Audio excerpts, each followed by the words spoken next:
Is that on? Mm-hmm. Okay. Come down in 10 minutes and check. Okay. Thank you. Okay. This is episode 13. I don't know. Hate to break it to you. It's annoying. Trying to do a podcast. It's fucking hard, okay? I need help. I got a lot going on, alright? You guys don't know my life. Maybe I'll do a podcast of all the things I do in my life, okay? But, I quit Hollywood and now I work at Best Buy. I'm in the storage room. That's what you're wondering. No, this is my garage and you're wondering what I have. It's product. So I'm just gonna do this podcast because I want to do more podcasts, but I'm a guest on a lot of people's podcasts. I think I want to talk about what I believe in, and when I get moved, I need like a camera set up so I can just go into my booth and start podcasting. That's what I need. I need that. So I don't have that set up right now. I have a lot of shit I'm doing, but I'm working on it. It's a pain, man. It's a fucking pain, man. And then I do social media. It's a fucking pain, man. Alright. Why am I doing this podcast? Well, I'm doing this podcast because I just want to let everyone know, and I have a little checklist here because so many people fucking ramble. I have a checklist because, alright, so I'm doing this podcast because I have a new movie coming out. It drops tomorrow. It is called Astra. It's not my movie. It's Brad Pitt's movie. I just had a little part in it. But I haven't been talking about it, and the reason is because I got cut. Snip. That I think. I don't know. Like I was all excited for the movie, and then I looked on IMDb Pro, and they like dropped the trailer, and the next day my name was off the fucking credits. And I'm like, fuck, what the fuck? Like, what the fuck? And then I had my peeps ask, and yeah, I believe I'm cut.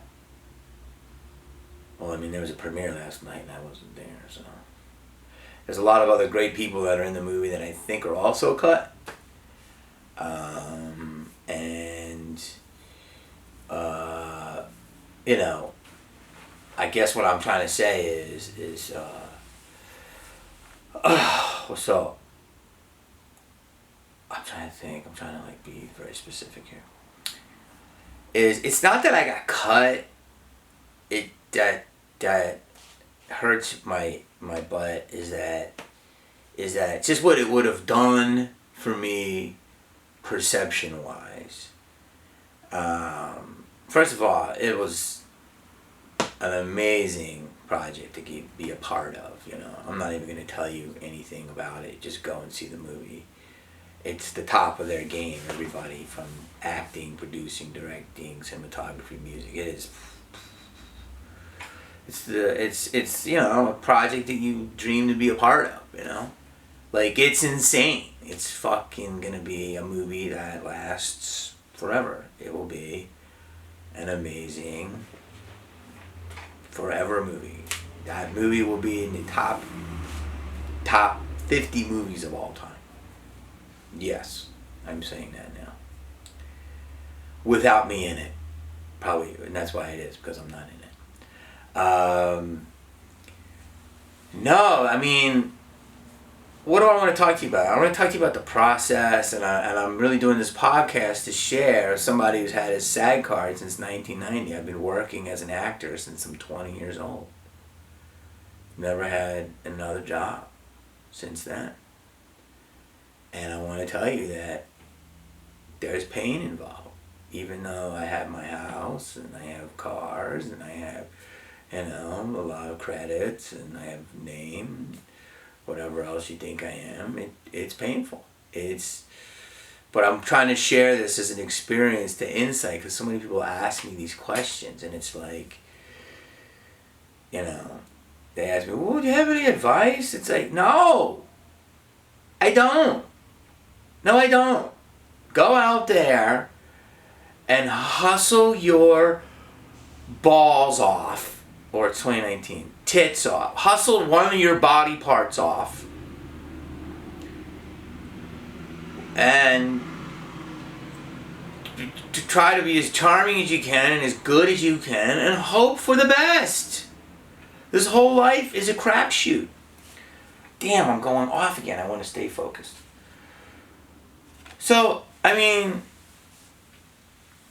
what can I say? This is the first time I've actually ever been cut out of a movie. And what I say is I'm lucky enough that I got to read the script. You know what I mean? I'm lucky that I have somewhere a script watermarked with my name on it. I was involved in what was called the Lima Project, and I just want to say that it's like I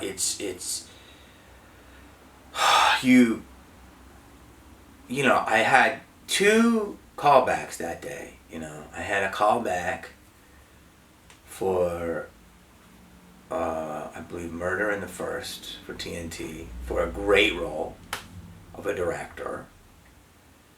And it was a guest star, and it was down here off Raleigh Studios. And then I had a callback later after that for Ad Astra with James Gray and casting, and that was for a great role in Ad Astra. And it was about 3 pages of dialogue for Ad Astra and about 6 pages of dialogue for the TNT show. And I went in, and the TNT show, 9 people in the room, and it's the 6th season, and it's a director who's a big mouth, he's on coke, and I'm thinking I can do this in my sleep, he's a party animal. It's a joke. I can do that in my sleep. I destroy the audition, and you know what? Jamie was awesome, but he's just not this guy. What? Wait, I saw you 2, 3, 4, 5, laughing, but he was awesome. Not this guy. All right. Okay. All right. I went in, got the feedback before I went on my callback for Ad Astra, and I was like, I thought that would be a no-brainer, but all right. And then I go in for Ad Astra, and it was awesome. Just to let you know, I've got this wonderful casting director who's always nice to me, who takes a chance on me, which you need as an actor. Someone to really believe in you, even when the town doesn't want to see you. Because you don't even know how hard it is when people don't want to see you, right? It's there are people that may think you're great, but you have to get past people that see you. And there's this wonderful casting director who always brings me in. It's right down the street, and she's awesome, and she brings me in, for After Earth and Limitless, and it's great movies I haven't gotten, but she's always pushed me for projects that people that watch my career don't typically know that I may go up for. And I got to meet James Gray, and it was just incredible. Him and my wonderful casting director and James Gray's wife, I believe, was there, and I did the scene multiple times, multiple ways, and it was just it was just great. It was like, the process was just so, what I like to say, the 90s. You know, like, the 90s was a time where you could go in, you could meet a director, an auteur, if you will, and the auteur, you know, has a vision for what he wants to do. He directs, he writes, he edits, he produces, and they play with you. You know, you don't have to be on book. I mean, you can be on book. You can improv. You can miss a line. You can be half homeless looking in your audition. You could fuck up. You could smell like shit. You could have a taco wrapper in your backpack. Whatever. They don't care. Auteurs, if they see just a spark of what they like, you're in. And that shit's getting killed. It got killed a lot from the early 2000s on. You know, guys that really have control over their movies. These movies are corporations now. They're not these little personal projects. And so the projects that I came to on, these knees that I ripened on, that I grew up on, per se, is because of people that have given me breaks. People that have liked me enough to bring me in, people that have liked me enough when they saw me, and people that were patient enough to shape me and allow me to develop on a set. You know, I mean, Baz Luhrmann, Frank Oz, Wes Craven, David O. Russell, I mean, the list goes on and on. Ben Younger, I mean, there's so many people, Jill Sprecher, Tony Scott, so many people that if I told you how I got these movies, you'd be like, what? Like, no, it was like a meeting, a reading, a joke, a story, another reading, an improv, like, the way it should be. Like, yo, man, art, right? Like, but everything's got so corporate and so fucking persnickety and, okay, well, I don't know, you're off book. It's like, where the fuck?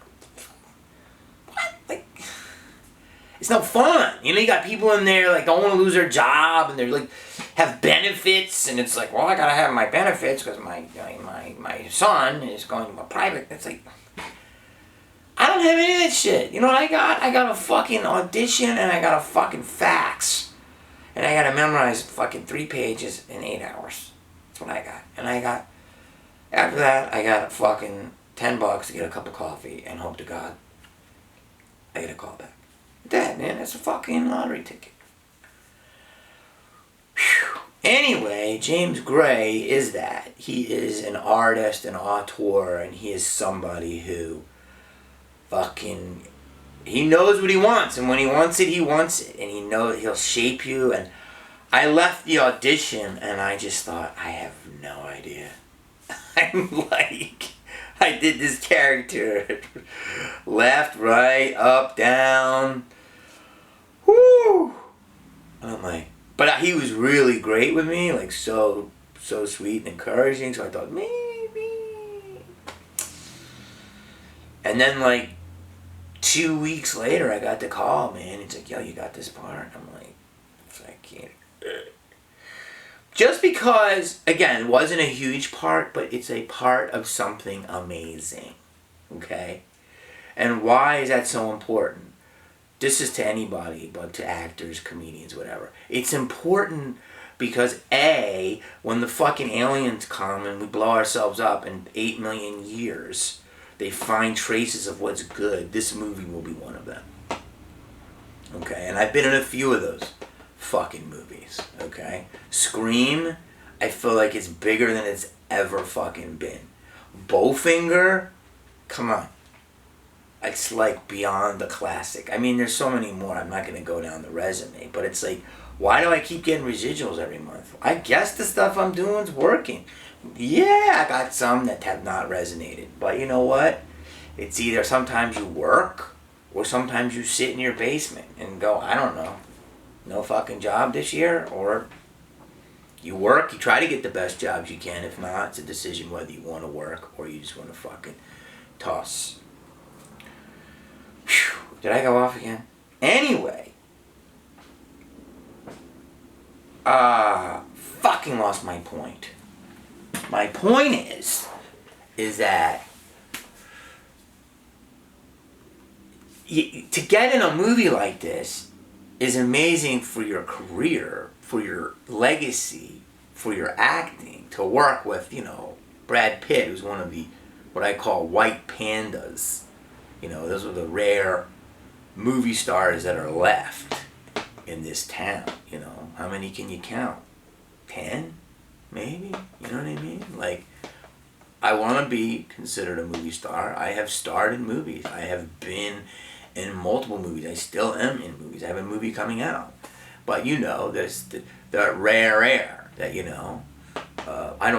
I've never achieved that, but I've stood next to it. I've breathed it in. I'm not saying I've lived in it. But I've definitely occupied space there. I may have not owned it, but I've definitely rented a condo in it. Okay. So yeah, I know what the fuck I'm talking about. All right. And why am I saying that? Because a lot of people think they understand, because Hollywood's changed so much. They don't. There's a difference between a real movie star and being famous. You understand? There's a difference between a real, regal, beautiful, classy, gorgeous movie star than just getting attention. And I've stood next to some of the best of them. Let that roll over you for a minute. Oh yeah. And that's why I wish I wasn't cut out of the movie, but I know James is probably James is definitely gonna make a movie that will either win Best Picture or be up for Best Picture. Definitely be up for Best Picture. Best cinematography. He'll probably be nominated for 12 Oscars. Just because I want to be in that movie because of perception. Right? It's perception. It's like no one in this business fucking cares about you unless someone else does. That's the real bummer about this. The number one is not getting to be on the big screen. Okay, right now, because I need that. Number two is not being on the big screen with Brad Pitt and James Gray, and being in those beautiful shots by Hoyda. That's also a huge bummer. And but the other thing, the big thing, they're all big, is that the town would look at me differently. And that's just fucking rotten. I was lucky enough to be in Tremors 6. That movie is on Sci-Fi every day. I fucking look great in it. I love that movie. I'm proud of that movie. I had some amazing times on that movie. It's big worms, big underground worms, ass blasters, whatever. It's fucking sci-fi creature feature, whatever you call it. It's no different than Jurassic Park. It's not. If you break it down, it's in the same vein. It's just Jurassic Park has $100 million of marketing. That's it. If you were to market Tremors and put it out there in the marketplace, I'm pretty sure it would open. I bet it would open to $8 or $9 million. That's not the business model for that, but I believe it would. I'm so fortunate to be part of that. I'm fortunate to be a star of a Lifetime movie, okay, called Foreclosed. I'm fortunate to have done a lot of things. Some things you've seen, some things you haven't. But the town don't give a fuck about that. The town gives a fuck about, well, wait. My nose is, what am I, ooh. Oh, you're an Ad Astra. Oh my, oh, we must look at him differently. Oh, he's standing next to Brad Pitt. Oh, yes. Yeah! Yeah, I was! Yeah! I also stood next to a giant fucking ass blaster. Okay? I've also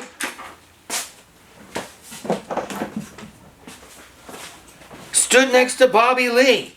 Okay? I've also been on Oprah.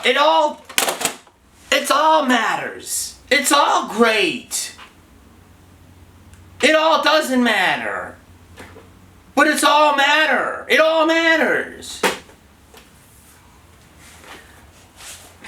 So it's like, there's just like a rating system in Hollywood, you know? And there's this thing that comes up right now, more than ever, this fucking term. And this is another reason why I wish it was in this movie. But by the way, this is just to talk to people that ask me a lot of questions. This isn't... I'm so lucky I was a part of this movie, and I hope to God there's deleted scenes on the DVD. This is just a share, because people always ask me questions, and they want me to do my podcast, so well, fuck it. This is personal, this is real, this is relevant. That's the word. That's the fucking word. I fucking hate that word more than any fucking thing in the world. You're not relevant. Are you relevant? Is he relevant? Are they relevant? Relevant. Relevant? Oh my God. The word relevant. Relevant. Relevant. Okay? Relevant. Relevant. Just because you're relevant, what does that mean? Relevant. You're seen, you're out there, you're here, you're there. You can be everywhere. You can be everywhere.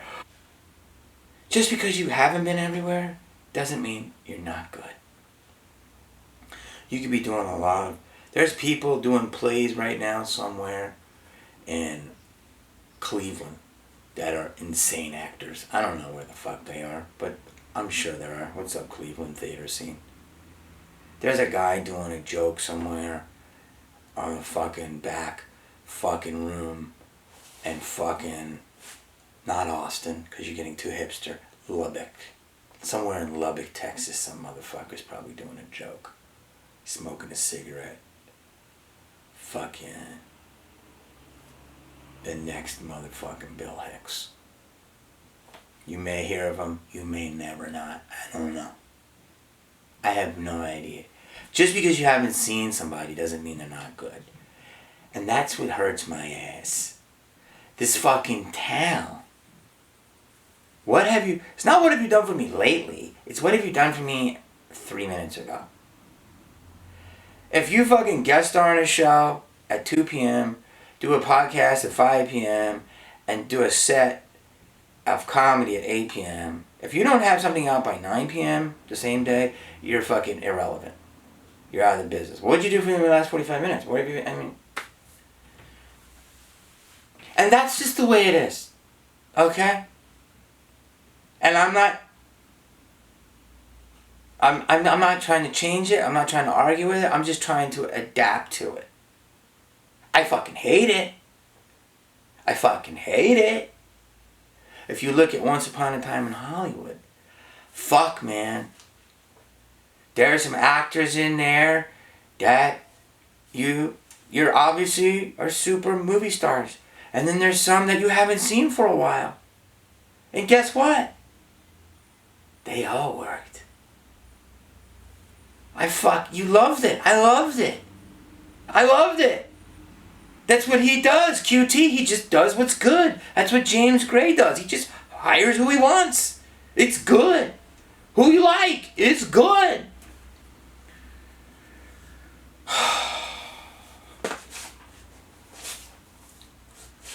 You know, I was in a movie called As Good as It Gets, and I had a couple scenes in that, and I was cut down.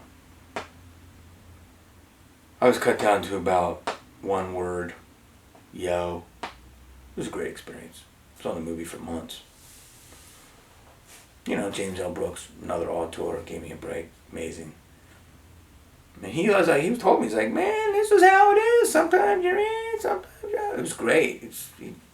He educated me, but I knew that. I've always learned early on. When I did Scream, I never know if I was going to make the cut. I did learn that early on. I had some people be in some very big movies. A very good early teacher, mentor of mine, was in The Outsiders, and he had a huge part as a Soc. And then when the movie premiered, he was very, very tiny in it, and it hurt. And he taught me early on. He was like, "You never are guaranteed until you go to that premiere." And The Outsiders is forever one of the movies that the aliens will discover. It's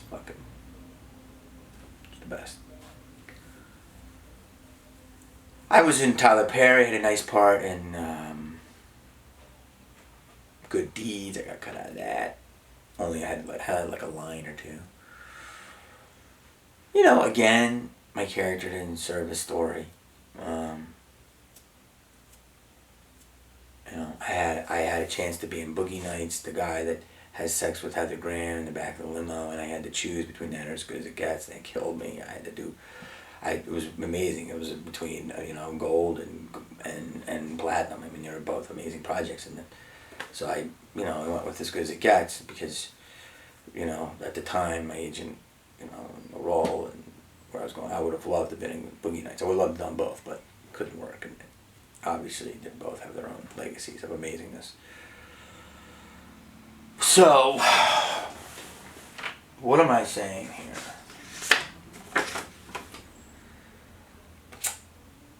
What am I saying? First of all, I'm going to do an ad for the movie, and then I'm going to wrap up here. I'm going to rant up. Go see the movie. It opens tomorrow. It's going to be amazing.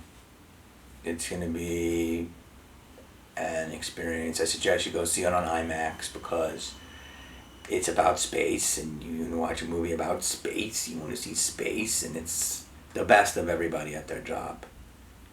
And it's fucking, my buddy Lauren Dean's in it. What's up, Lauren? He's an awesome actor. Someone who has stood the test of time. Again, I haven't seen it. I was so excited. Look for the DVD extras, hopefully. But go see it. This movie should be up for multiple awards. Probably should win Best Picture, Best Director, Best Actor. I think it's time for Brad to, get some acting medal here. I think he should walk home with the little golden man,